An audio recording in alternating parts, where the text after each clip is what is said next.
약속한 시간보다 조금 시작이 늦었습니다.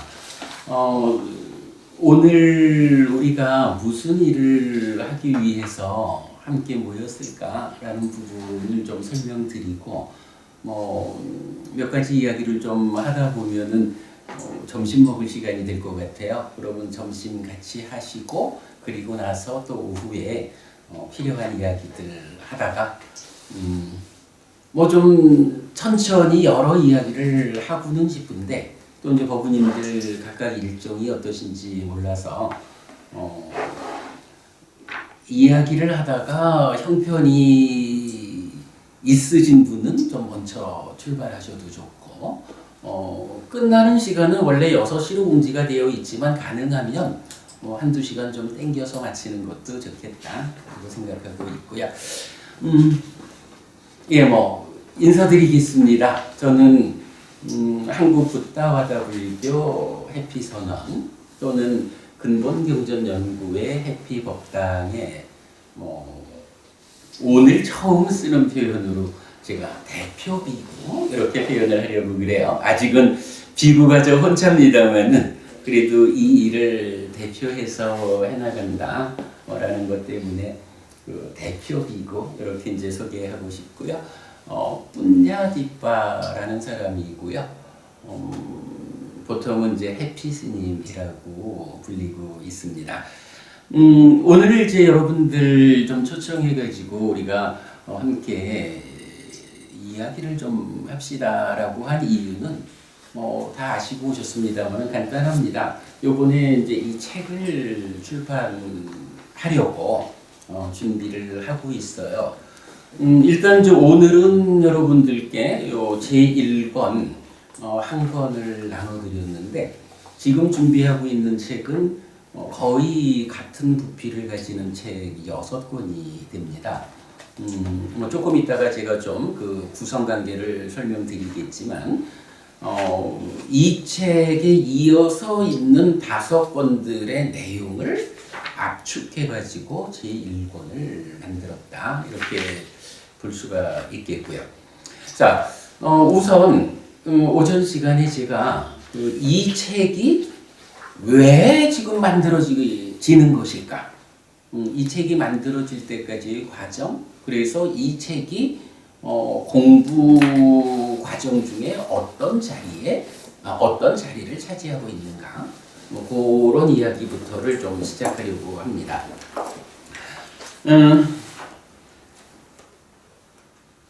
해피법당이 해피설법회라는 이름으로 공부를 시작한 게 이제 8년 반 됐어요. 그러니까 2011년도에 서울 조계사 앞에 그 템플스테이 빌딩 있잖아요. 거기에 강의실 하나를 빌려가지고 해피설법회라는 이름으로 시작을 했어요. 2011년 5월에. 그때부터 글쎄 어찌 보면 대중의 이목을 끌기 쉬운, 또 대중들의 어떤 요구에 부합하는 그런 공부 과정보다는 무엇이 부처님 가르침의 진정일까? 부처님께서 살아계신 동안 직접 설한 가르침이 무엇일까? 그래서 우리에게 어떠한 삶을 이끄는 것일까? 그러한 삶을 실현하기 위해서는 어떤 실천, 수행을 포함한 실천을 해야 하는 것일까? 이런 쪽으로 중심을 두고 이제 8년 반 정도의 세월을 왔어요. 그러다 보니까 농처럼 하는 말로 우리 공부를 함께 하기 위해서는 한 가지 조건이 필요합니다. 학습 능력이 있어야 합니다. 이런 이야기까지를 하면서 대중들이 쉽게 모일 수 있는 공부 자리로 지향하지 않고 어떻게 우리가 부처님 살아서 직접 설한 가르침을 드러낼 것인가? 의 한 가지 길로 지난 세월을 왔다. 그러다 보니까 뭐 많은 사람들이 함께 모여 공부하는 자리를 만들지는 못했지만 그 과정 동안 어쨌든 우리가 그렇게 밀고 온 덕분에 요새는 이제 이런 표현을 하죠. 부처님 살아서 직접 설한 가르침에 근거해서 불교를 부처님에게로 되돌리는 불사를 진행하고 있다. 심지어는 부처님 이래로 불교 역사가 2600년입니다. 그 2600년을 되돌려 부처님한테 닿아야겠는데 현재 우리가 어느 만큼 되돌려 왔을까라고 할 때 아마도 1600년은 되돌린 것 같다. 이렇게 설명을 합니다. 1600년이라는 말은 400년대로 지금 이제 우리가 2000년대니까 400년대에 살았던 이 테라와다 불교, 초기 불교 안에 아주 걸출한 스님이 계시지요. 붓다고사 스님이라는 분이 계셔서 혹자들은 테라와다 불교의 부동의 준거가 청정도론이다 라고까지 표현하는 청정도론을 통해서 집대성된 테라와다 불교의 하나의 공부 축이 있죠. 그래서 어쨌든 그때로부터 1600년이 경률론 3장 그리고 청정도론 이렇게 전통을 가지고 이어온 거죠. 그런데 이제 우리가 붓다고사 스님이 설명하는 그 가르침이 과연 부처님이 직접 설한 가르침과 일치하는 것일까? 라는 측면의 의문을 제기하게 됐죠. 대표적으로 뭐니 해도 하여간 이 공부에는 마음은 생겨나는 것이다 라는 주제를 가지고 있어요.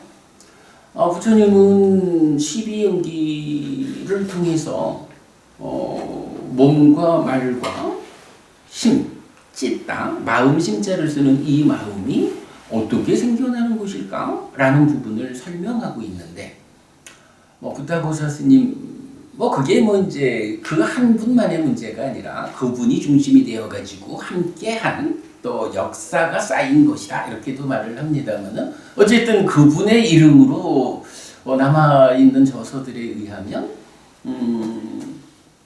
마음이 생겨나는 것이다라고 하는 이 부분을 부처님과는 다르게 설명을 하고 있죠. 이제 그때로부터 1600년을 그에 근거해서 공부가 진행이 되고 있고 우리가 이제 1600년 만에 물론 우리처럼 공부하려는 사람들도 많이 있는 줄 압니다. 그렇지만 공부의 성과를 내자라는 측면에서는 아마 우리가 이 세상에서 유일하게 아니면 가장 선두에서 붓다고사 스님의 청정도론이라는 이 공부의 영역 밖에서 직접 경으로서 부처님을 직접 만나는 이런 시도를 하게 되었다. 붓다고사 스님의 오류를 지적하고 붓다고사 스님의 밖에 나와서 직접 부처님을 만나게 되었다. 라고 말하는 거죠. 그래서 이제 불교가 그러니까 이미 우리가 불교를 1600년을 부처님에게로 되돌렸다라고 말하는 거고 이제 앞으로 1000년을 더 되돌리는 과정이 필요한데 이 일은 참 해피스님 한 사람을 중심에 둔 우리 몇몇 어부님들의 공부 과정만으로는 참 1000년을 되돌리기는 어렵지 않겠느냐. 그래서 좀 더 많은 사람들이 이 불사에 함께 해준다면 정말 오래지 않아가지고 이게 사실은 부처님 가르침이 우리 사는 이야기란 말이죠. 어떤 형이상학 아니거든요. 사는 이야기를 설명하고 그 사는 이야기 가운데 어떻게 괴로움을 해소하고 행복할 거냐 이 부분의 완성을 설명하는 거기 때문에 사실 공부 잘하는 사람들이 모여가지고 그래 1000년을 더 되돌려보자 라고 작정하고 나서면 뭐 못할 일도 아니고 시간이 오래 걸릴 일도 아닐 것 같아요. 그래서 이제 그런 일을 이제 진행하고 있고 뭐 그런 과정에서 이제 탐진치라는 책을 만들게 됐는데 왜 지금 탐진치라는 책이 만들어지고 있느냐라는 그 과정을 설명하자니까 좀 이제 부연 설명을 했는데 3년 전에 근본경전연구회 해피법당 뭐 1년 반 전까지는 제가 한국 테라와다 불교 교단에 소속돼 있었죠. 그래서 근본경전연구회 해피법당 한국 테라와다 불교의 이름으로 어서 오세요. 우선은 뭐 그냥 앉으십시다. 그 법은이 책도 좀 한번 주세요. 이 법은이.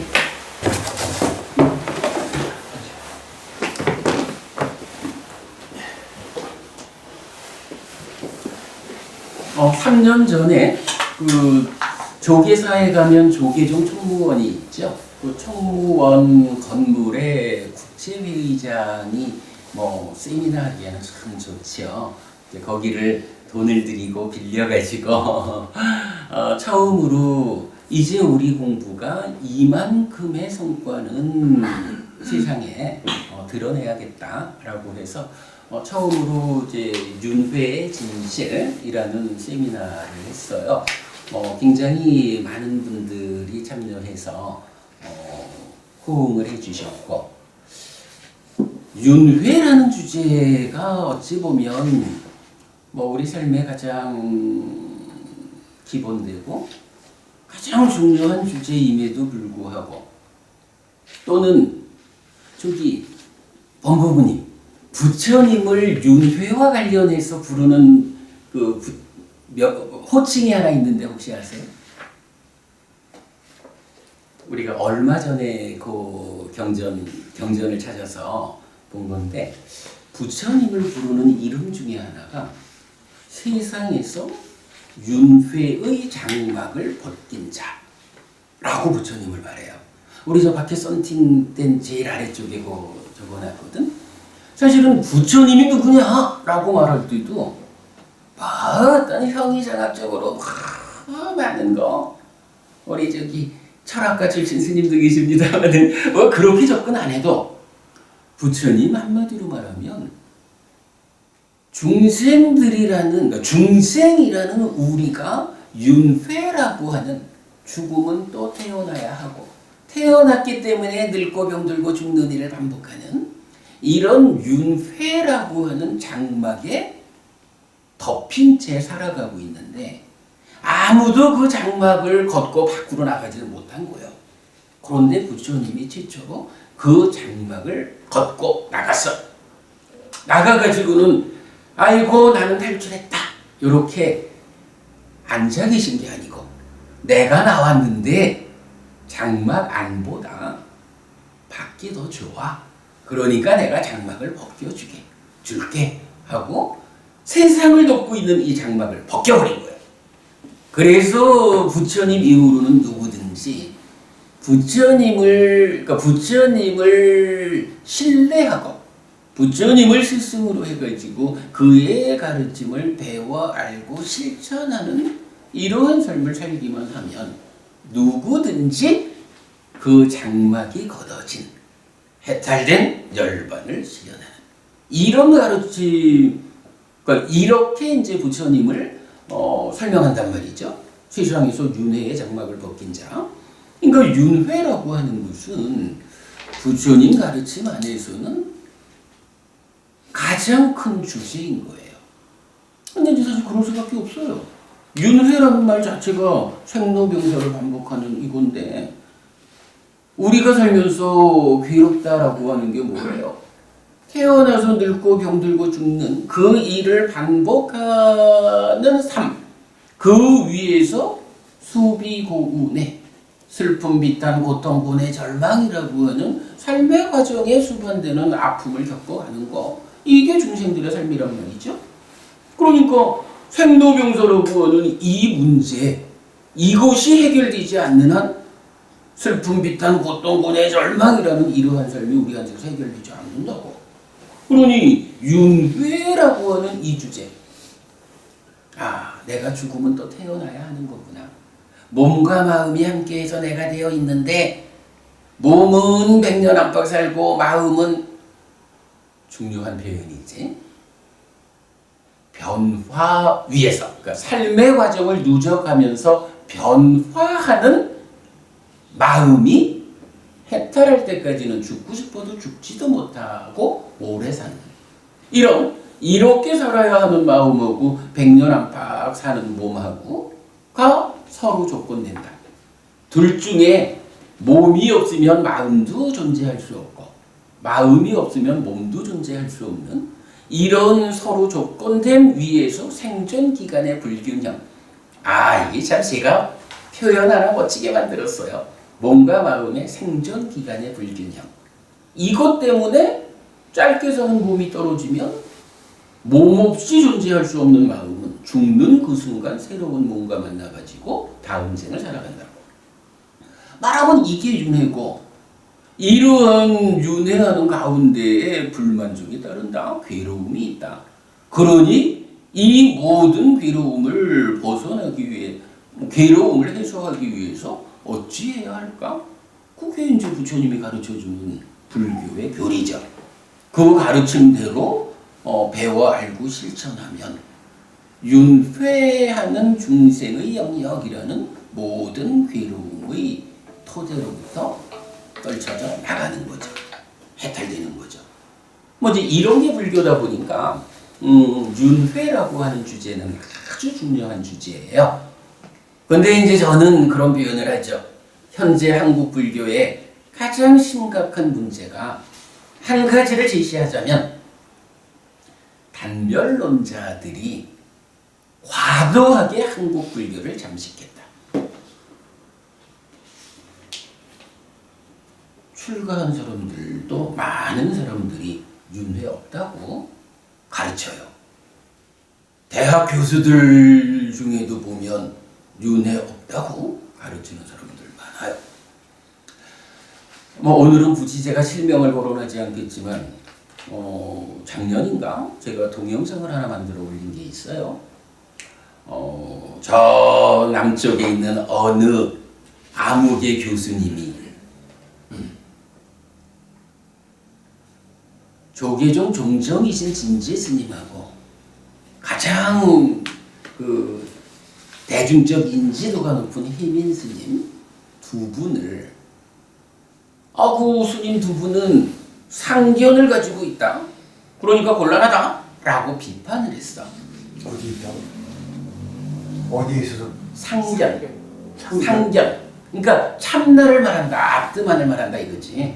그러니까 상견, 단견. 여기에서 이제 상견을 가진 분들이기 때문에 상견과 단견. 그래서 상견을 갖고 있기 때문에 곤란하다 하면서 이분이 대안으로 제시한 게 부처님 가르침은 윤회 없다고 말한다 라고 단견을 제시한 거야. 그래서 제가 진제 혜민 스님에 대한 암흑의 교수님의 비판에 대한 해피 스님의 비판 이래가지고 그래 엄밀히 말하자면 참나를 말하고 나라는 존재를 악드만으로 제시하는 이 부분은 정확히 말하면 힌두교지 그 부분을 비판하고 그 부분에 대해서 문제를 제기했다라는 데 대해서는 동의할 수 있다. 그런데 하필이면 상견을 비판하면서 그 대안 자리에 단견을 제시했어. 세상에 이 사람이 불교 신자 맞나? 단견이라는 더 낮은 수준의 사견을 극복하고 상견이라는 아주 높은 수준의 사견까지를 극복하고 그래서 단견과 상견을 극복하고 부처님은 연기된 식의 윤회 그러므로 이런 연기된 식, 요게 사실은 윤회를 설명하는 대표적인 표현이 연기된 식의 윤회야. 연기된 식이라는 게 무엇냐? 매 순간의 삶의 과정을 누적하면서 변화하는 마음이거든. 부처님은 이 마음이 몸 따라 죽는 거라고 말하지 않는다고. 그러나 그 마음이 고정불변의 실체여 본질이여 참된 것이여 아트만이여 이렇게 말하지도 않는다고. 몸 따라 죽지 않는 이 마음이 매 순간의 삶의 과정을 누적하면서 변화하는 거예요. 달라지는 거기 때문에 무아요. 이런 표현으로 연기된 식이라는 표현이 직접 경전에 나오거든. 그러니까 부처님은 이렇게 단견도 상견도 극복한 연기된 식의 윤회, 이 식이 혼자 있을 수 없기 때문에 한순간도 몸과 함께한 식과 명색이 함께한 중생이라는 상태를 벗어날 수 없기 때문에 경은 또 직접 중생의 윤회. 그래서 경이 알려주는 바는 누가 윤회한다고? 중생이 윤회해. 그 중생이 누구라고? 몸과 마음, 식과 명색이 서로 조건되는 함께하는 거예요. 그런데 그 중에 몸과 마음이라는 그 중생의 두 가지 구성 요소 중에 그래도 해탈할 때까지 내 삶을 꿰뚫는 그 중심은 누구지? 몸은 100년 한방 살다가 떨어지는 거고 삶의 과정을 누적하며 변화하는 이 마음, 연기된 식이 해탈할 때까지 내 삶의 중심자로서 윤회하는 거예요. 이제 이렇게 설명되니까 중생의 윤회 또는 연기된 식의 윤회 이렇게 이제 아주 이 부분은 정확한 거야. 경전은 정확히 알려주는 거야. 그런데 이제 묘하게 우리가 1600년을 뒤돌렸습니다만은 그 뒤돌려지지 않은 불교의 과정에서 이런 그 마음이 생겨나는 것이다. 어떻게 생겨나는 것일까? 이런 부분 전체가 좀 숨겨져 버렸죠. 그러다 보니까 윤회라는 개념을 정확히 이해를 못하고 있는 거야. 그래서 약간 이제 제가 그렇게 이제 동영상을 만들어서 그 두 분 스님에 대한 아무개 교수님의 비판에 대한 해피 스님의 비판 해가지고 이제 올려놓은 적도 있어요. 기가 막힌 거는 한번 그 교계 불교 무슨 신문이더라? 인터넷 신문인가 어딘가 그래. 그 교수님을 인터뷰를 했는데 그이 보고 뭐라고 하냐 하면 교수님 별명이 정법 감별사지요. 정법을 감별한다고요? 그러니 단멸론자의 눈으로 정법으로 감별되는 불교가 부처님 가르침입니까? 와법시대니까 그런 거예요. 그런 사이비들이 나와가지고. 그래서 제가 이제 그 얘기를 한 겁니다. 현재 한국 불교의 가장 심각한 문제는 단멸론자들에 의해서 과도하게 잠식되었다.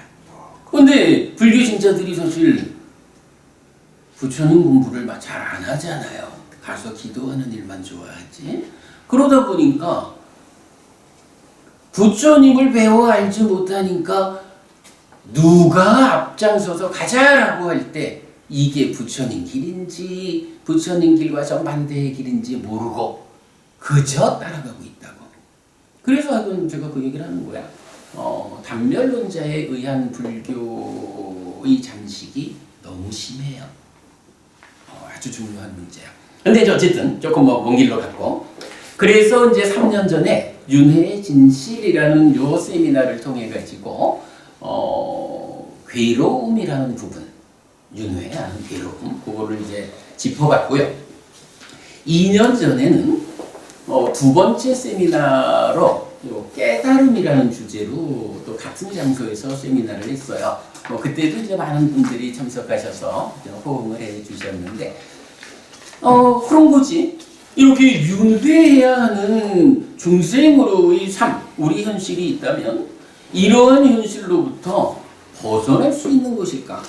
부처님을 세상에서 윤회의 장막을 벗긴 자라고 말을 하는데 나도 부처님처럼 그 윤회의 장막을 걷고 나갈 수 있는 것일까? 근데 이거를 말하자면 깨달음이라고 하는 거죠. 뭐 깨달음을 뭐 여러 가지로 설명하지만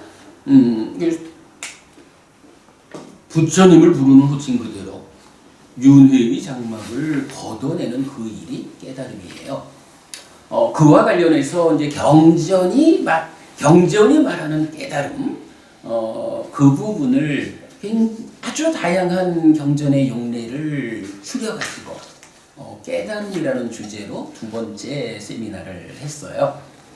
그리고 이제 본래 계획으로는 작년 가을에 12연기를 주제로 세 번째 세미나를 하기로 했어요. 원래 계획이.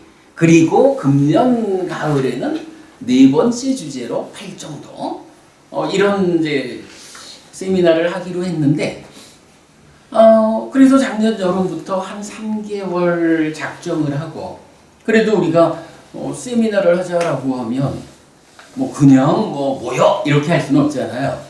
그래서 3개월 과정으로 12연기 특강을 개최해서 3개월 강의한 내용으로 교재를 완성해가지고 세 번째 세미나를 한다라는 생각으로 일단 이제 12연기 나는 누구인가 요런 이제 세 번째 책을 만들어 가지고 특강을 시작한 거예요. 그랬는데 이 특강을 진행하는 가운데에 12연기가 무언가 라고 공부가 진행되는 가운데에 한 가지 주제가 발견된 거예요. 자, 여기서 이제 우리가 아주 재밌는 표현을 합니다. 뭐 교재에도 있습니다만은 불교가 무엇일까? 라고 하면 성순 부부님, 저는요 불교를 한마디로 이렇게 말하거든. 불교는 사는 이야기입니다. 내가 세상을 만나는 이야기입니다. 마음이 몸과 함께 세상을 만나는 이야기의 어디에 어떤 문제가 있어서 괴로움이 생길까? 요걸 설명하면 12연기라는 교리가 돼요. 그리고 이어가지고 일단 이렇게 12연기적으로 내가 괴로운데 윤회해야 하는데 삶이라는 것이 어떤 거길래 그 문제 때문에 괴로움이 생겨날까? 이게 밝혀지면 그 다음에는 대안이 생긴다고. 그 문제의 자리에 어떻게 대응해가지고 문제를 해소하면 괴로움이 소멸할까? 요 부분이 설명되면은 8정도가 되는 거예요. 그래서 자 따지면 이제 그렇죠? 윤회라는 것은 괴로움, 고를 말하거든요. 그리고 깨달음은 고멸, 완전한 행복의 실현이야. 그런데 이 괴로움이라는 것은 어떻게 생겨나는 것일까? 라고 찾아보면 바로 지금 말한 대로 12연기가 삶의 이야기에 어디에 어떤 문제가 있어서 괴로움이 생길까? 이래야 되니까 이게 괴로움이 생기는 원인, 그 조건으로 이제 보통은 이제 불교적인 표현으로는 고집 이렇게 말하죠. 뭐 좀 통화하고 하죠. 뭐. 아니, 했습니다. 나 이거 모르고 저런 사람 안 오는 사람인데 내가. 그래 우리가 전화가 잘 안 오는 사람이지. 그래 아무튼 이제 그래가지고 12연기가 괴로움의 원인, 발생 과정 이래서 고집이라고 표현이 된다고요. 그런가 하면 고멸을 위한 조건, 어떻게 괴로움이 소멸하고 행복할 것인가 라는 고멸의 조건으로 지시되는 게 이제 8정도가 되잖아요. 그래서 이거를 고멸도, 고멸을 위한 실천 이렇게 말하거든. 그러면 이 부분이 그럼 이제 여기서 우리가 한 가지를 볼 수 있죠. 윤회라는 고, 깨달음이라는 고멸, 그리고 괴로움의 조건 관계로의 12연기, 또 고멸, 깨달음의 조건 관계로의 8정도. 이렇게 이제 네 가지가 나오잖아요. 요 네 가지를 묶어가지고 표현하는 불교 교리가 있잖아. 사성제자. 고진멸도 사성제라고 하는 교리가 바로 이제 이런 이야기란 말이야. 근데 경전에 의하면 중요한 거는요. 경전에 의하면 불교 안에 진리라는 것이 딱 하나가 있어. 불교 안에는 유일한 진리가 있거든. 그게 뭐예요? 사성제잖아. 그죠? 물론 뭐 이제 사성제로서 진리가 선언되고 그 사성제 안에 들어있는 각각도 진리에 속하는 거니까 뭐 진리라고 표현할 수가 있고 어쨌든 불교 안의 진리는 사성제라는 유일함이 있다고.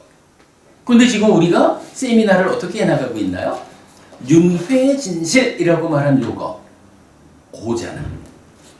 깨달음 고멸이거든. 그리고 12연기 고집이죠. 그리고 이어서 8정도 하면 고멸도. 그러니까 네 번의 과정을 통해서 고집멸도 사성제라는 그 진리에 대한 세미나를 진행하려고 계획이 된 거예요. 이제 그런 이제 과정에서 이제 세 번째 12연기를 준비하는 과정에 사실은 이게 좀 길어졌어요. 지지난주에 글쎄 3개월 하려고 시작했던 12연기 특강이 46주차를 하고 지난번에 이제 마무리를 했죠. 그런데 12연기 특강을 하면서 이제 하나의 발견된 개념이 있죠. 자, 사는 이야기 이렇게 됐거든. 12연기는 사는 이야기다. 마음이 몸과 함께 세상을 만나는 이야기다. 라는 측면에서 경전을 정리하다 보니까 그 안에서 아주 심각한 한 가지 상황이 발견이 되죠. 삶이라는 것이 몇 가지 형태로 구분을 해볼 수 있는데 아주 그러니까 불교를 대표하는 특징이라고 말할 수 있는 것이 삶을 두 가지 영역으로 나누어 볼 수 있다.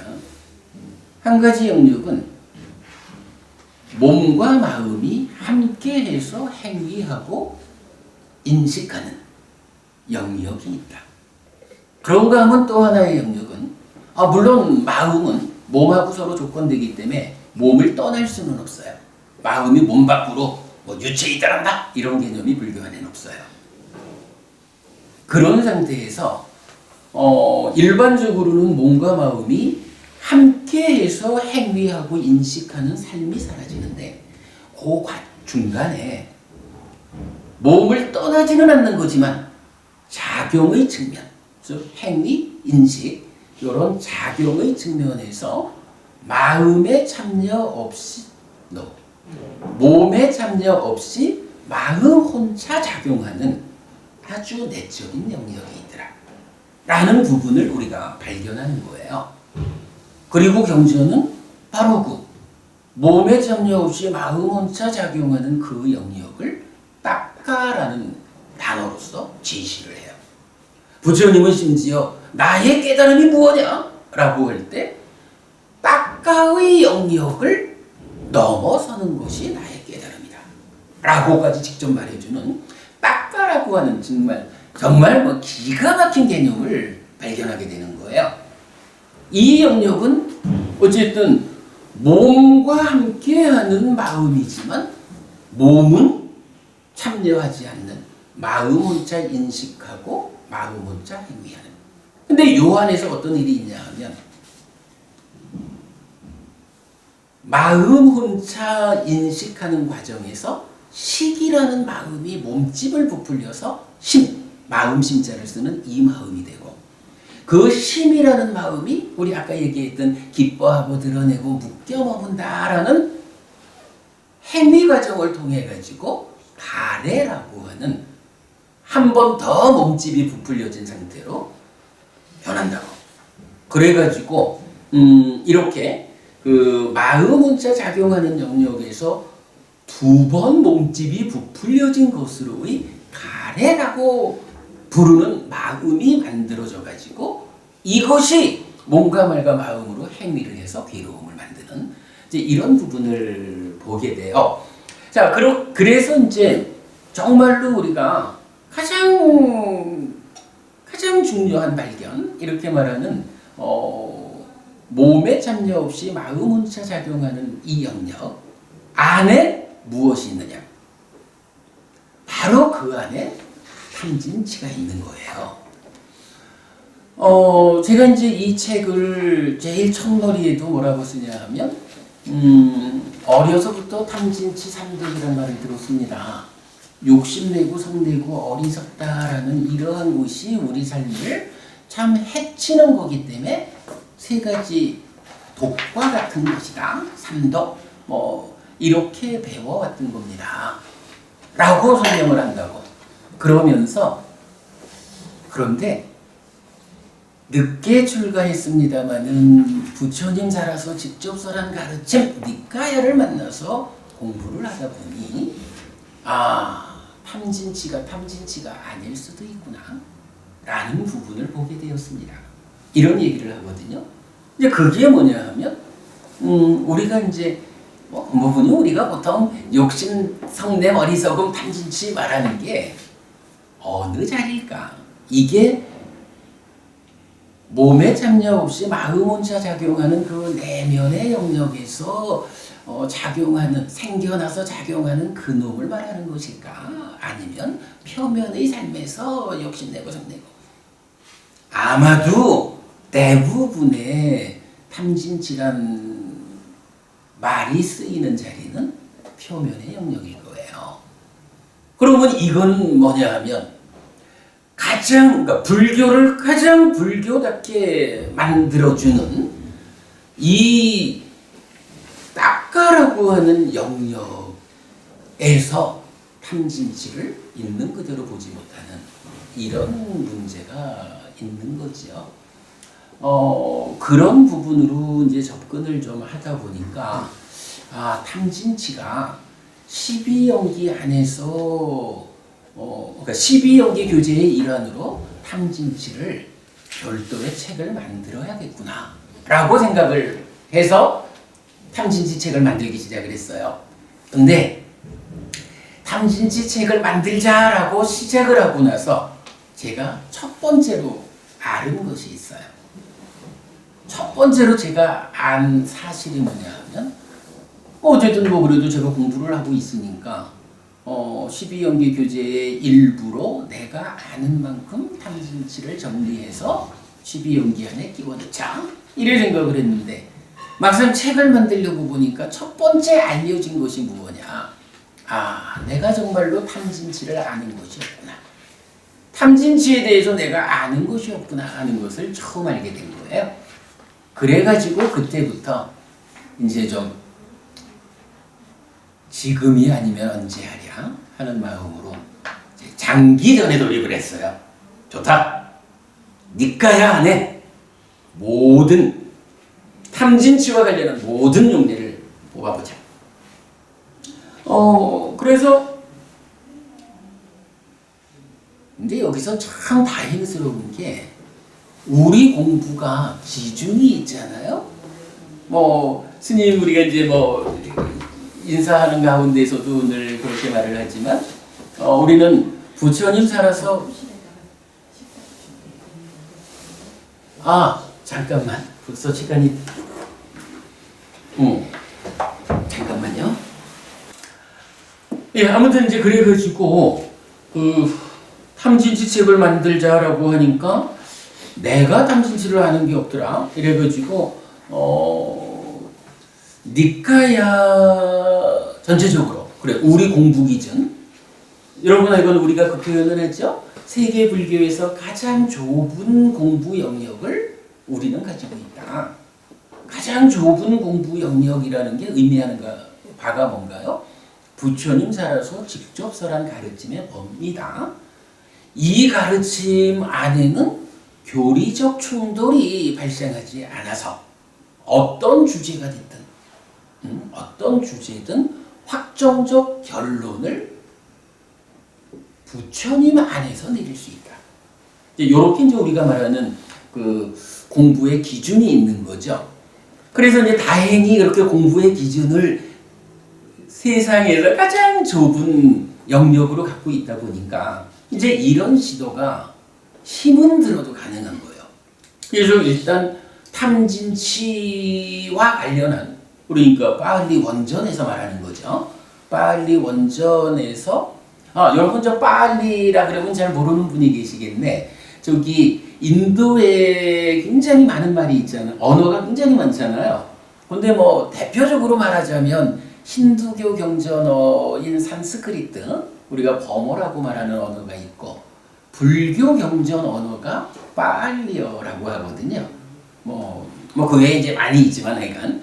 그래서 이제 우리가 불교 경전 이러면은 빨리니까야 이렇게 표현을 하는 거예요. 그래서 빨리어로 된 그 원전 안에서 탐진치와 관련한 모든 용례를 뽑아냈어요. 그래서 모든 용례를 뽑아가지고 정리를 했어. 쭉 정리를 하니까 와, 탐진치가 참 경전에서 많이 전해졌더라고. 근데 그거를 다 정리를 하고 나니까요, 한 가지 문제가 있어. 탐진치와 관련해서 그렇게 많은 이야기가 설해졌는데도 불구하고 정작 탐진치 자체가 이것이 탐이다, 이것이 진이다, 이것이 치다라고 정의되어 있지 않은 거예요. 탐진치가 정의되어 있지 않다라는 문제 때문에 고민을 다시 하는 거예요. 근데 이제 보니까 좀 아주 짧은 경이지만 경전 2개가 발견이 됐어요. 하나는 외도경이라는 경인데, 이 경에서는 탐진치가 어떻게 생겨나는 것인지를 설명해 주고 있어요. 어떻게 탐진치가 생겨나는가. 그런데 또 탐경이라는 경에서는 탐진치를 버리기 위해서는 어떻게 해야 하는지, 요걸 또 설명을 해주는 거예요. 탐진치가 무언지 정의되지 않은 상태에서 다행히 탐진치라는 요놈이 있으니까 이건 관련한 경전들이 설명을 하고 있잖아요. 근데 그것이 어떻게 생겨나는지가 설명되고 어떻게 버려지는지가 설명되니까 요거 잘 주변 관계를 엮어보면 생겨나는 곳이 알려졌으니까 생겨난 결과도 이해할 수 있겠지. 근데 사실은 그렇잖아요. 우리가 무상이라는 게 뭐예요? 무상이라는 이 이치가 다양한 조건들이 결합해서 결과를 만든다 라는 것이 무상하다는 거잖아. 그러니까 탐진치라는 이놈도 어떤 조건에 의해서 탐진치가 생겨난다라고 알려지면 그 무상하다는 이치 위에서 탐진치를 설명해낼 수도 있겠다, 이래 되는 거죠. 그걸 버리는 것까지 설명이 되니까. 그래가지고 이제 그 경을 딱 들여다보는데 여기서 이제 또 문제는 생겨나는 과정이 좀 쉽지를 않아. 우리 이제 공부하는 법원님들이야 익숙한 용어지만 열이 작의, 비열이 작의 이런 단어가 나타나고, 그 다음에 니미따, 그러니까 서로 상자를 쓰는 번역된 거죠. 니미따라는 단어가 나타나고, 저항이라는 단어가 나타나고, 자애라는 단어가 나타나거든요. 근데 이제 그 중에 대표적으로 자의라는 말이 이게 설명이 어려운 거야. 알기 어려운 거야. 우리가 보통 자의라는 말을 많이 쓰잖아요. 그럴 때 비열이 자의하느냐 열이 자의하느냐 이 얘기를 많이 하는데 그게 무슨 말일까라는 게 잘 설명이 안 된다고요. 그 다음에 또 니비따라는 얘기를 많이 하잖아요. 요새는 뭐 니미따라고 하면 좀 어떤 다른 의미로 이렇게 좀 많이 쓰고 있지만 경전이 설명하는 니미따의 의미는 따로 있다고. 그런데 탐진치가 만들어지는 그 조건을 설명하는 데서는 이런 열이작의, 비열이작의, 니미따 뭐 이런 부분이 제시가 되는 거예요. 그러니까 뭔가 단초는 찾았는데 그래도 탐진치를 제대로 정의해 내려면 작의라는 게 뭔지 또 니미따라는 게 뭔지 이런 부분이 설명이 되어야 탐진치를 정의해낼 수 있다. 이렇게 된 거예요. 그래 이제 거기에서 이제 아주 그 특별함이 하나, 우리 법회가 가지는 특별함이 하나 발휘되죠. 여러분 저기 요 책에 그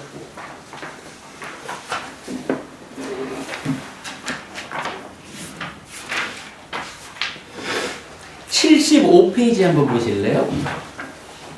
75쪽.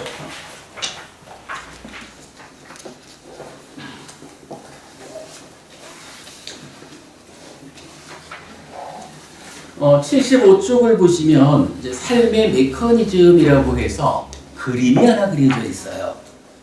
여러분 이 그림 있잖아요.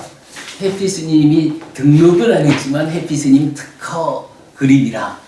아까부터 계속 말하지만 우리 삶이 하나의 정형된 틀 위에서 전개된다.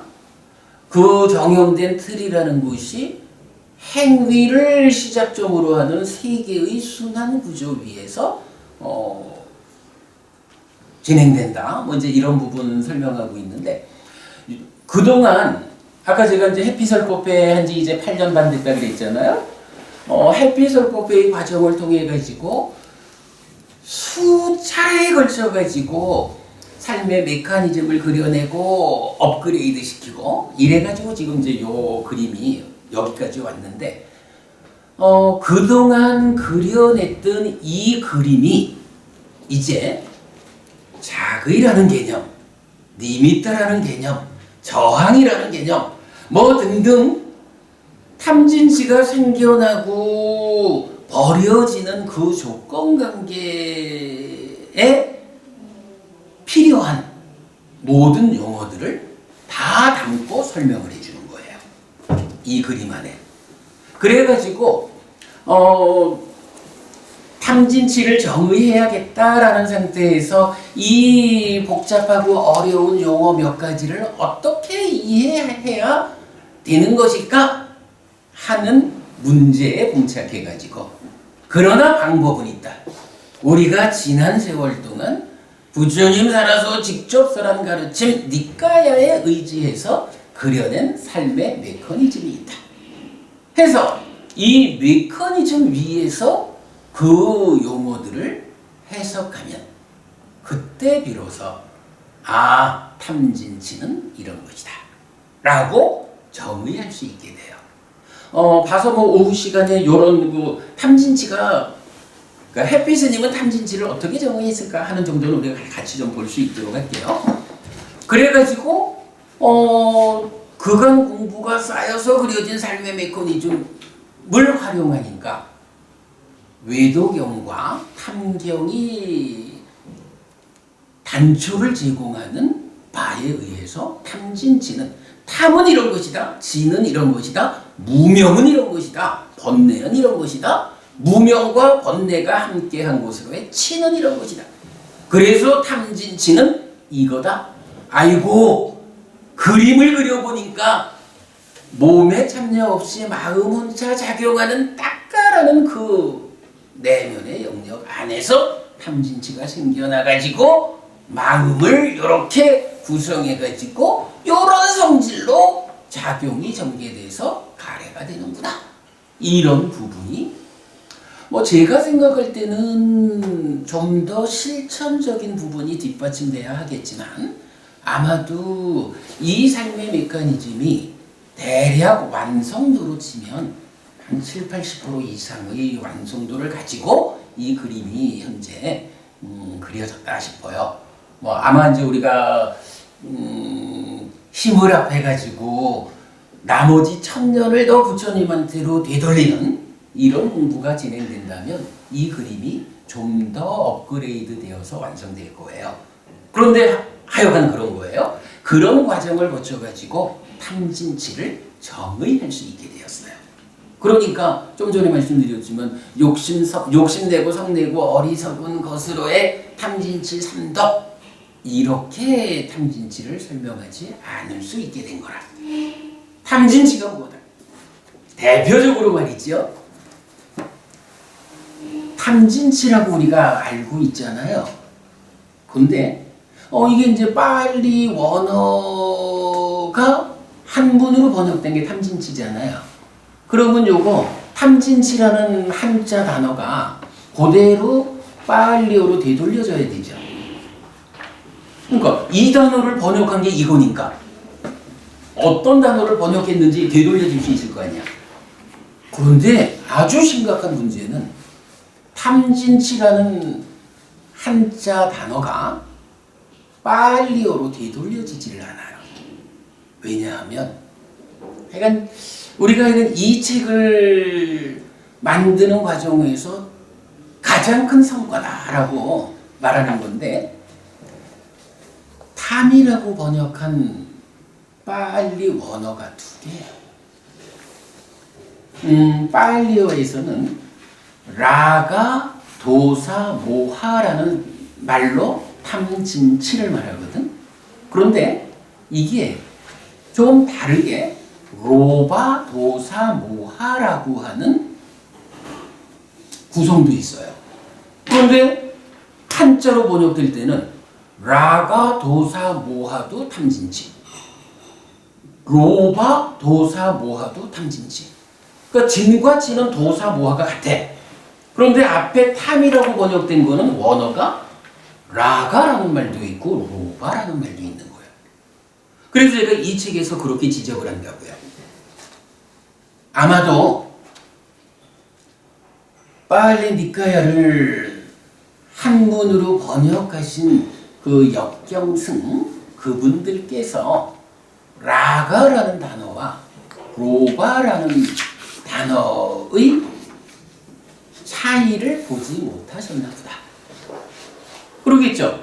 두 개가 차이가 있는 것이다, 차별된 것이다 라고 안다면 하나의 단어로 번역하진 않았을 거 아니야.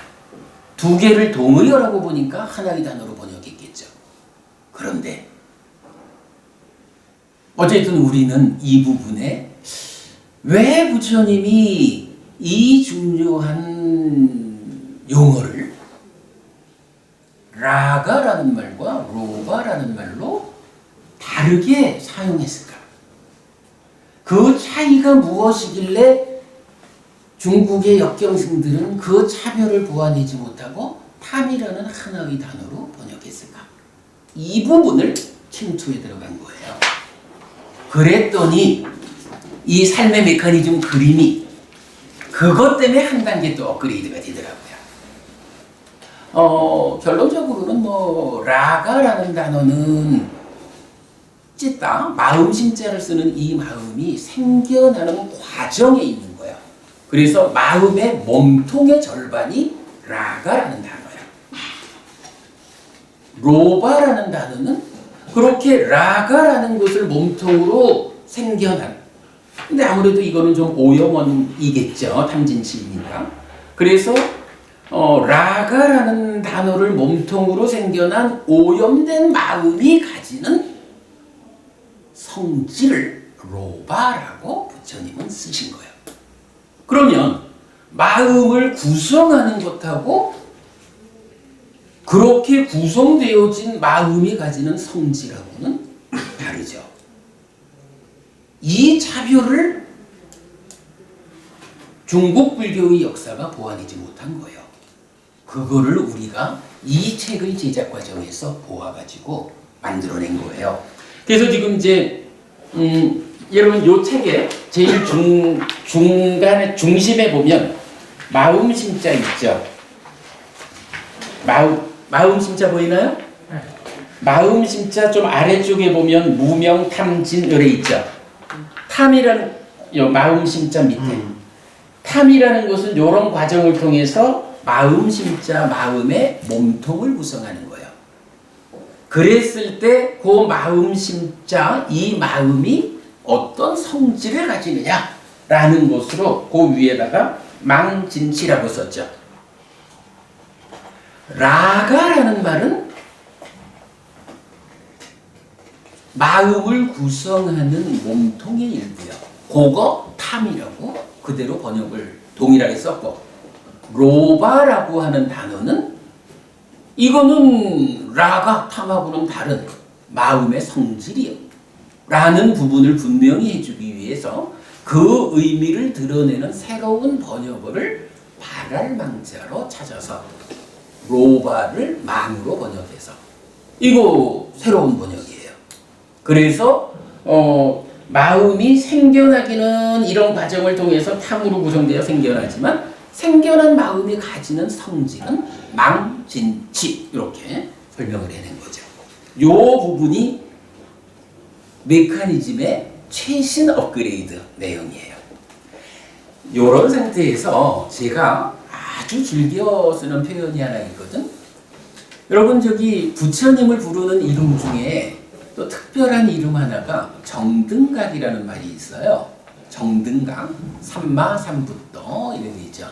무슨 의미냐 하면 완전한 깨달음을, 그러니까 스스로 완전한 깨달음을 성취한 자 이런 말이거든요. 부처님이 누굽니까? 라고 하면 정등각입니다. 완전한 깨달음을 성취한 분입니다. 그래서 그분의 가르침은 완전한 가르침입니다. 우리는 그저 배워 알고 실천하기만 하면 부처님이 이끄는 그러한 삶이 가르침이 가지는 위력에 의해서 나에게 실현됩니다. 요렇게 부처님을 보는 게 사실은 불교 신자의 믿음이라고. 사실 믿음은 제가 좀 각색을 했지만 믿음이라는 기능은 요렇게 정의가 된다고.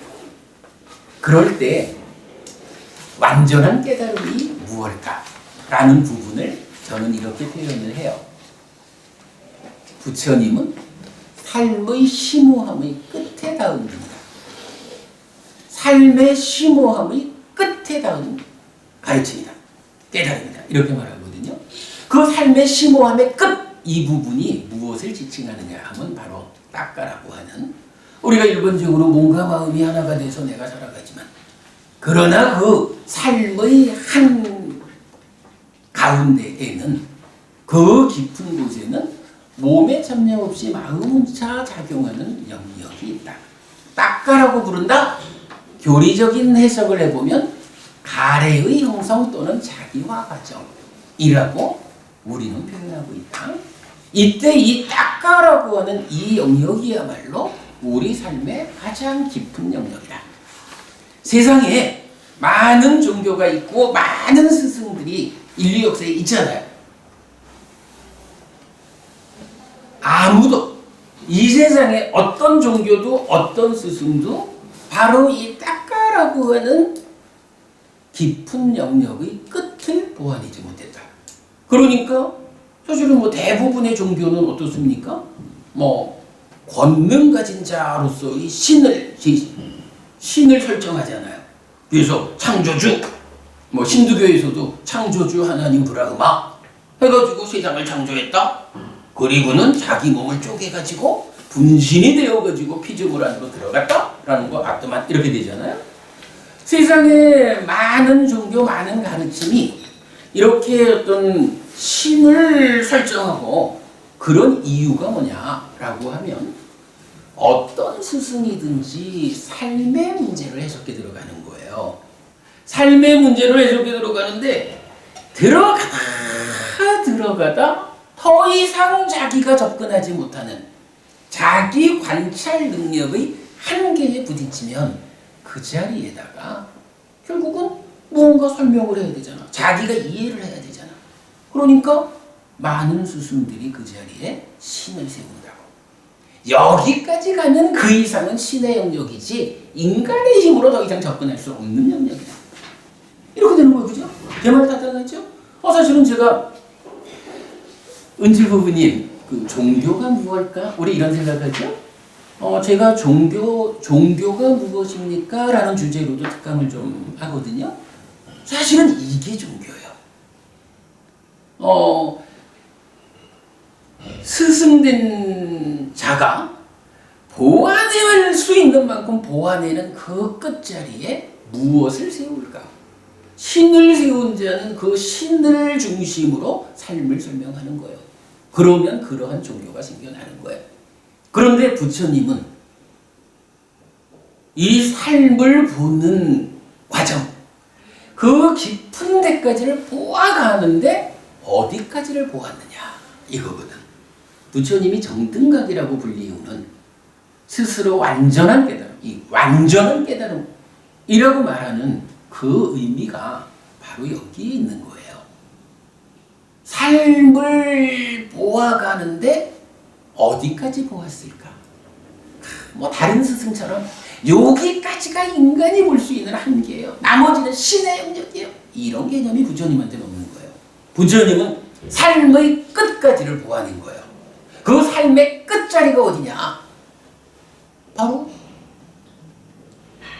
몸에 참여 없이 마음 혼자 작용하는 이 내적인 공간, 딱가라고 불리는 가래의 형성 또는 자기화 과정이라고 우리가 이름 붙인 이 딱가의 끝자리까지 보아내니까 마음이라는 것이 이런 조건들에 의해서 생겨나는 것이다. 약간 제가 그 얘기는 많이 하는 거지요. 아무리 어른들께서 참나를 말하고 주인공을 말하고 그래도 일단 부처님에 의해서 깨달아지고 선언된 이 가르침 삶의 이야기에는 참된 뭐가 없는 거예요. 이 마음조차도 생겨나는 것이다. 어떤 조건들이 결합해서 이 마음이 생겨나는 것일까? 그 부분을 설명하는 유일한 스승이 부처님이거라. 그래서 부처님이야말로 삶의 심오함의 끝에 닿은 분이다. 이게 불교거든. 이제 그런 부분까지를 이제 다 포함해가지고 우리가 이 책을 만드는 건데 얘기가 이제 이렇게 전개됐으니까 제가 그냥 재밌는 이야기 한 가지만 들려드릴게요. 지난 봄에 그냥 농처럼 하는 얘기, 우리 부산법당에 초파일날 올 초파일날 해피 스님 살고 있는 부산법당에 한 사람도 안 온 거야. 초파일날. 사실이에요. 물론 두 가지 측면이 있지. 한 가지는 테라와다 전통으로는 부처님 오신 날이 4월 8일이 아니고 4월 15일이에요. 그러니까 테라와다로 니까야로 공부하는 분들은 4월 15일이 부처님의 날, 그래서 부처님이 태어난 날이고 깨달은 날이고 돌아가신 날, 이 세 날이 한 날이거든. 그러니까 공부하는 분들이 올 일이 사실은 없었을 수도 있고, 그래도 또 한국에 있으니까 그래도 초파일날 어쨌든 나는 자리를 지키고 있었거든. 근데 아무도 안 찾아왔어. 초파일 다음 날, 이건 제가 이제 농으로 한 얘기고, 초파일 다음 날 우리 부산극단 가까이에 그 공원이 있어. 송상헌 광장이지. 이제 공원이 있거든요. 이제 그 공원으로 이제 바람을 쐬러 갔다. 이제 공원을 가고 있는데 누가 이래와가지고 스님이십니까? 이렇게 물어보는 거예요. 아무래도 이제 옷이 스님하고 다르잖아. 그러니까 스님이십니까? 그렇습니다. 근데 뭔가 좀 제가 좀 어색해. 그래서 불교 신자인가요? 이렇게 물으니까 아닙니다. 저는 불교 신자는 아닌데요. 이러면서 스님한테 제가 좀 물어볼 게 있습니다. 예, 말씀하세요. 땅하고 하늘하고 그 중간에 있는 것들 이거 누군가가 만들었다 라고 생각하지 않습니까? 이렇게 묻는 거예요 나한테. 그래서 제가 단박 진짜 1초도 안 걸렸을 거야. 누군가가 만들었다고 생각지 않으십니까? 하는 거를 나는 그렇게 생각하지 않습니다 라고 대답을 했죠. 그랬더니 이제 말하자면 이제 낚시바늘을 문 거야. 낚시바늘을 물었다 이래 됐겠지. 그러면 누군가가 만든 것이 아니라면 땅과 하늘과 그 중간의 것들이 어떻게 지금 존재하는 것일까요? 근데요, 스님, 땅과 하늘과 그 중간의 것 이래 말하면 이게 뭐지? 그건 뭐 사람도 있고 짐승도 있고 다 있죠. 그러니까 모든 거잖아. 하늘은 낚시를 좋아하고 아니, 땅은 그러니까. 기르기를 좋아하니까. 아니 그러니까 네. 어쨌든 땅과 하늘과 중간의 것 이러면은 존재하는 모든 거 그래 만물. 그러니까 일체를 말하는 거겠지 뭐. 그러니까 이제 그거 누가 만든 거라고 생각하지 않는다 하니까 그러면 그게 어떻게 지금 존재하고 있느냐라고 묻는 거야.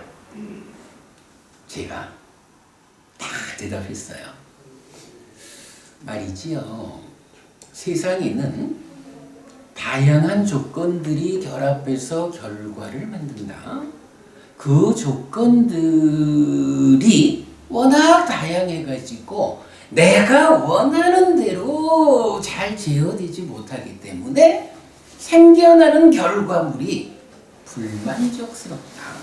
라는 한마디로 말하면 무상하다라고 하는 이치가 있습니다. 땅하고 하늘하고 그 중간의 것들이 어떻게 생겨나서 지금 존재하고 있을까? 아주 단순합니다. 다양한 조건들이 결합해서 결과를 만든다라는 무상하다는 이치에 의해서 생겨나 있습니다. 뭐라는 것 같은데 그 사람. 그리고는 그랬죠. 말입니다. 땅과 하늘과 그 중간의 것들이 누군가에 의해서 만들어졌다. 창조된 것이다. 피조물이다. 이런 시각으로 세상을 보게 되면 그런 눈은 이 심오한 우리 삶의 모습을 드러내주지 않습니다. 당신이 정말로 저한테 이러한 존재하는 것들의 실상을 질문할 만큼 삶에 대한 진지함이 있다면 누군가가 만들었다라는 시각을 빨리 내려놓아야 합니다. 존재하는 것은 좀 전에 우리 봤던 들어가다가 더 이상 들어갈 수 없는 그 자리에 신을 세우잖아. 이렇게 권능 가진 자 누군가에 의해서 만들어졌다라고 보는 시각으로는 당신 삶의 문제를 해결할 수 없습니다. 그러니까 조금 약간 얼뜬 표정이 나오죠. 그래서 제가 그랬어요. 혹시 말입니다. 완전한 깨달음이라는 말을 들어는 보셨습니까? 눈이 동그래지죠. 세상에는 완전한 깨달음을 성취한 스승이 있고 그 완전한 깨달음을 성취한 스승에 의해서 설해진 완전한 가르침이 있습니다. 그대가 정말로 진지하게 삶의 문제에 접근하고자 한다면 그런 시각을 빨리 내려놓고 완전한 깨달음에 의한 그 가르침에 눈을 두어야 합니다. 그래서 다양한 조건들이 결합해가지고 결과를 만드는 무상하다는 이 이치 위에서 전개되는 우리 삶의 바른 이해를 통해서 삶의 문제를 해결해야 합니다. 라고 이야기를 했어요. 더 이상 보기가 민망하더라고. 그래서 어이 가셔요. 그리고 보내드렸지.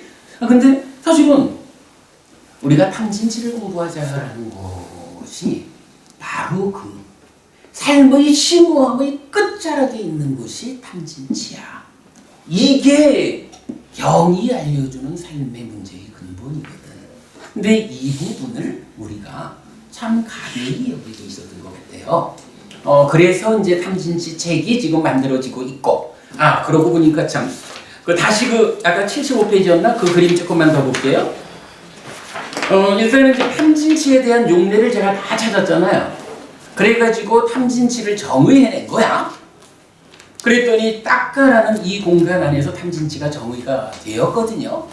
그런데 외도경에서 탐진치가 생겨나는 단초를 주울 때 뭘 말했냐 하면 작의라는 거와 니미따라는 걸 말했잖아요. 이 작의라는 거와 니미따라고 하는 이 두 가지 중심 단어가 해석이 됐으니까 이제 탐진치가 정의가 된 거예요. 그런데 이 두 가지 단어가 어떻게 해석이 될까라고 보면 일단 작의라는 말은 안이비설신의 색성향 미촉법, 여기서 안으로 색을 주목해가지고 인식하는 그 주목하는 그 과정을 작의라고 불러요. 그리고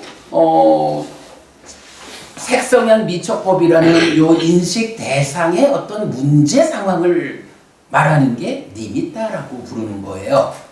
그런데 이제 그 부분을 우리가 그렇게 이해를 할 때 문제는 경은 그랬잖아. 작의 이렇게 말하지 않고 열이 작의 또는 비열이 작의, 이렇게 작의 앞에 무언가가 붙잖아. 작의 앞에 붙는 열이하다라는 것은 어떻게 작의하는 것일까? 비열이하다라는 것은 어떻게 작의하는 것일까? 어떤 경우에 니미따는 생겨나고 어떤 경우에 니미따는 생겨나지 않는 것일까?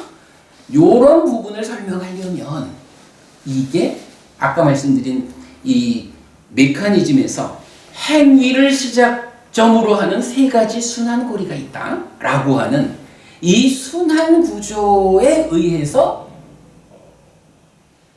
열이하다는 말의 의미가 설명돼야 되고 비열이하다라는 말의 의미가 설명되어서 니미따가 정의되어야 이 자리가 완성되는 거야. 그러면 작의와 니미따를 설명해서 탐진치를 정의하자라고 하면 그 해석의 영역이 순환적으로 행위 영역으로 그러니까 연결돼야 되는 거야. 그러면 그 행위라는 거는 다시 또 딱가라고 하는 이 내면의 영역이 어떻게 연결되어 가지고 행위로 가는 것일까? 라는 이런 부분으로 되돌아가야 돼. 그러니까 따지고 보면 그래서 이 순환 구조라는 게 무지무지하게 중요해요. 뭐 아시는 분은 아시겠지만 사실은 또 테라와다적인 전통에서는 상속이라는 개념이 있어. 삶이라는 것이 매 순간순간의 삶이 단락되면 안 되잖아. 연결돼야 되잖아. 그 연결되는 부분을 설명하기 위해서 상속이라는 개념을 동원하는데 사실은 경에 없는 개념이야. 그런데 바로 메커니즘이 여기에 대한 답을 주는 거야. 행위를 시작점으로 하는 세 가지 순환 구조가 있어가지고 보면은 인식한 그 다음에 행위를 하는데 그 행위가 순환되어 가지고 인식으로 와가지고 작의를 어떤 행위가 연결되어 오느냐에 따라서 열이 작의가 되기도 하고 비열이 작의가 되기도 하고. 그러니까 비열이 작의라고 하는 이 한 가지 용어에는 작의한다라는 말하고 앞선 행위가 어떤 상태로 참여해가지고 상태를 만드느냐, 이 두 가지 개념이 함께해서 비열이 작의라는 개념이 설명되거든. 이제 이렇게 하다 보니까 탐진치를 설명하기 위해서는 단지 작의와 니미따 요것만 갖고 되는 게 아니라 그거를 비열이 작의로 니미따를 만드는 것을 설명하기 위한 앞순간의 순환적인 구조가 함께 설명돼야 되는 거야. 이제 요렇게 그 순환 구조에 의해서 삶이 설명되는 게 메커니즘의 아주 요점적인 이야기죠. 근데 이제 이거를 하다 보니까 그러면 이제 이렇게 탐진치를 설명하기 위한 앞의 과정, 그것이 그것을 설명하기 위한 순환 구조 이 부분을 설명하려니까 여기서 이제 사실은 여러분들한테는 좋은 일이지만 저한테는 정말 지지리도 저를 고생시키는 사건이 생긴 거야. 뭐냐 하면 내가 탐진치에 대해서 아는 게 없다라는 알미 생겨서 경전의 모든 용례를 뽑아가지고 용례에 근거해서 탐진치를 이해하자 이랬는데 탐진치를 이해했는데 보니까 그것만 갖고 안 되는 거야. 탐진치로부터 출발해가지고 행위로 와가지고 순환해가지고 인식으로 연결되어가지고 다시 탐진치를 만드는 이 순환 구조적인 삶이 설명되니까 이거는 탐진치 밖에 있는 나머지 영역들에 대해서도 이해하지 않으면 탐진치를 올바로 설명할 수 없다. 이래가지고 이제 그 중간의 과정들까지 용례를 찾아야 하는 거예요. 이러다 보니까 이게 지금 1년 몇 개월을 이제 용례를 찾아가지고 정리하고 이제 책이 만들어졌는데 그런 과정에서 이제 이렇게 이제 전개되는 과정 때문에 이 책이 총 6권으로 만들어졌어요. 1권입니다. 1권에서는 개념 이래가지고 총괄을 하고요. 뭐 전체 내용을 포괄해서 1권을 만들었고 2권은 이런 작업을 하다 보니까 무지하게 많은 경전들의 용례를 추렸잖아요. 그 중에 정말 이 경은 탐진치와 관련한 경전 전체를 소개해야 하는 경이다. 아주 탐진치를 알기 위한 핵심되는 경이다라는 것을 현재 37개 경을 뽑아가지고 경 전문을 빨리 원전하고 요거 100% 제가 새로 번역을 했어요.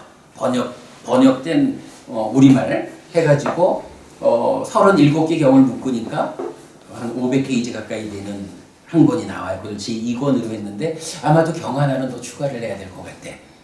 그리고 나서 제3권은 요 출발자리 탐진치의 용례를 하여간 싹 뽑은 거예요. 뭐 싹이라고 하는 게 뭐 아직 제 능력이 100%를 말한다라고 장담하기는 어렵고 그래도 아마 95% 이상은 뽑아진 걸로 제가 특히 검색하는 능력이 좀 있어요. 그래서 거의 빠짐없이 해서 제3권은 딱가 안에 들어있는 탐진치 고자리 탐진치라는 그러니까 라가 도사 모하 로바 도사 모하 이 6 단어 도사 모하는 중복되니까 4가지의 단어의 모든 격변어까지를 다 포함해가지고 제3권의 용례집을 만든 거야.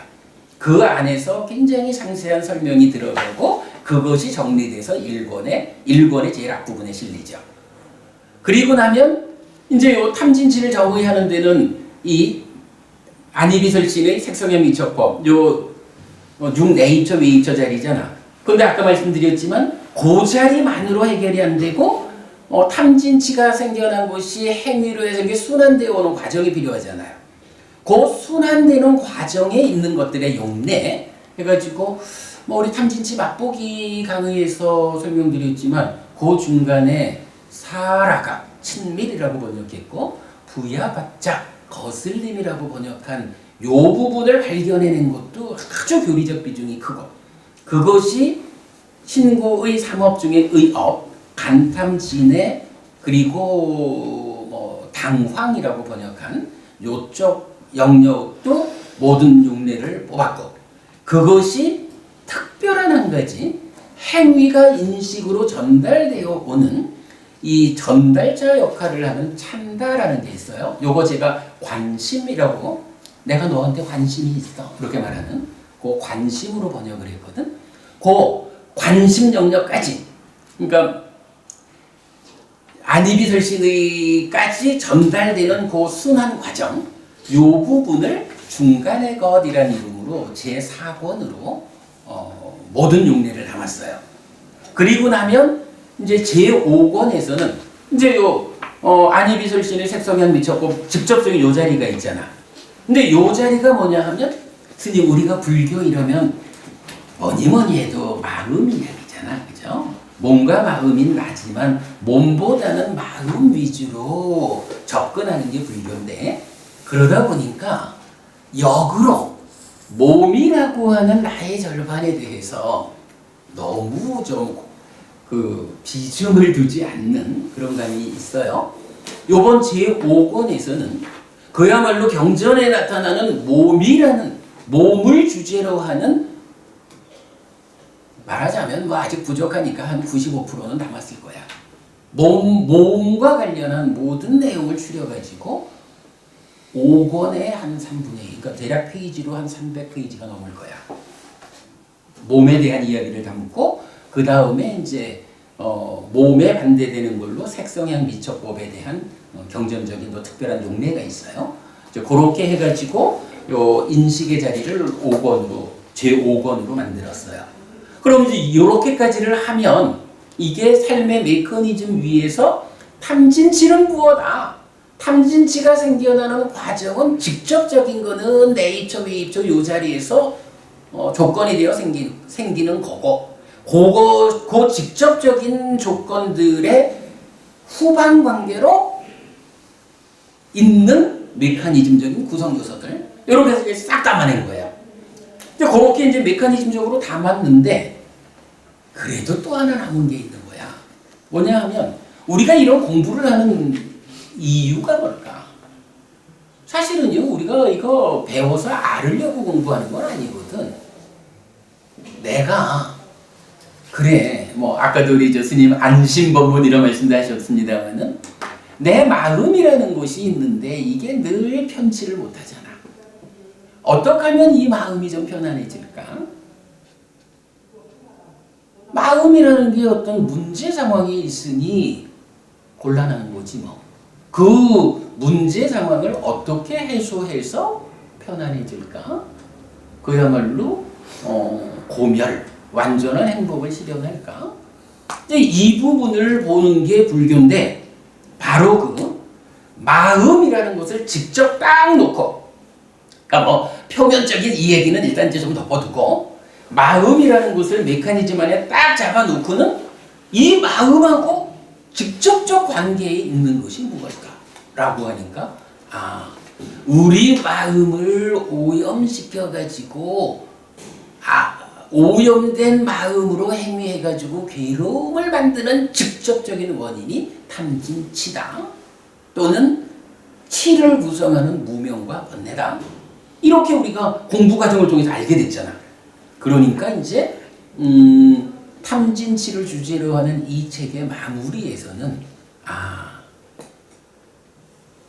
마음이라는 것과 탐진치라는 것은 어떠한 관계를 갖고 있을까? 라고 제6권 탐진치와 심으로 완성을 하거든. 탐진치와 심에서는 어떤 주제를 다루느냐 하면, 심, 마음을 소진하는 것.